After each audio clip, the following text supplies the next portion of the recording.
to Transcendentalism for Dummies. During this episode, we will discuss how to be a Transcendentalist. Transcendentalism gives you the ability to break free from society's constraints and follow your own moral beliefs. The basic principles of Transcendentalism are found in the 12 tenets. Nature is a very important part of Transcendentalism because one of the tenets encourages living close to nature, which helps you embrace a transcendentalist view of the world. In nature, you escape institutions and leave behind your material possessions. Nature is supposed to help develop your spiritual connection to Earth. From Ralph Waldo Emerson's essay, Nature, I become an eyeball. In the woods, we return to reason and faith.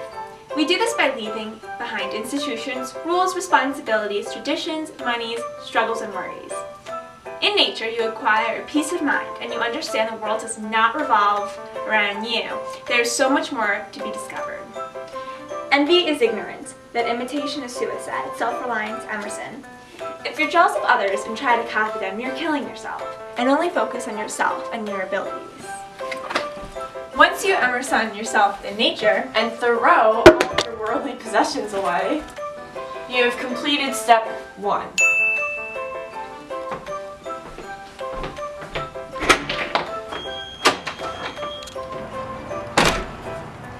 To escape society, Henry David Thoreau went to the woods and embraced the idea of nature. He explained his reasoning for going into the woods and why I went into the woods in Walden. I wanted to live deep and suck out all the marrow of life, to live so sturdily and Spartan-like. Marrow is the center of the bone, where the red blood cells are made. Red blood cells carry oxygen, which is essential for life. Thoreau wants to get to the essentials of life, which can be achieved through individualism. You don't need to go live in the woods to complete this step. Instead, separate yourself from social media and embrace what is around you. After you've done this, you've completed step 2. Another popular work by Thoreau takes us to step 3, civil disobedience. During the Mexican War, Thoreau didn't believe in supporting the war because he thought it would lead to the expansion of slavery. Thoreau was arrested for not paying his taxes towards the war effort. While he was in jail, he wrote Civil Disobedience. All men recognize the right of revolution, that is, the right to refuse allegiance to and resist the government when its tyranny or inefficiency are great and unendurable. In this quote, he is stating that if the government becomes corrupt, then the people have the right to rebel. And he believed that the government was already a corrupt institution because it was supporting the institution of slavery. Thoreau didn't mind being in jail because in an unjust world, the only place for a just man was in jail. Step 4 is following these principles. Martin Luther King Jr. was the ideal transcendentalist, and you can be too.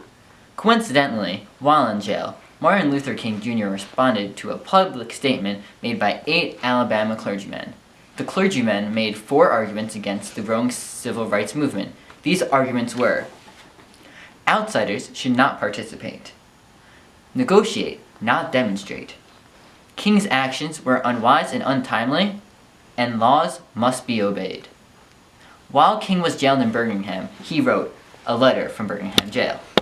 Does this sound familiar? If yes, you are correct.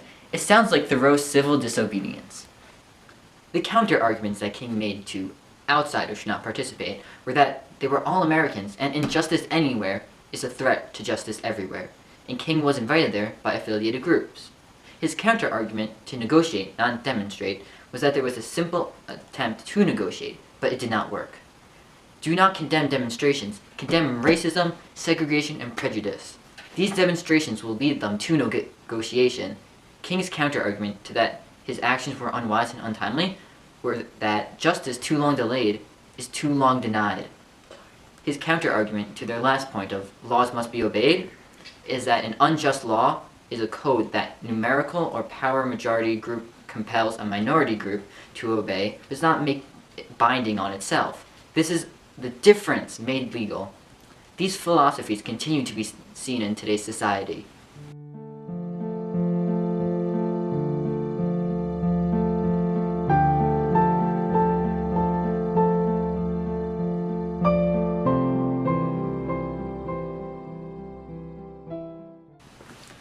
These protests may look like they are from the 1960s civil rights movement, but they are from today.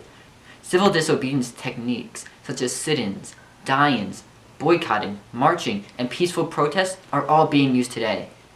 According to tenet number 3, all men are created equal. However, racism is still a part of our society and violates this tenet.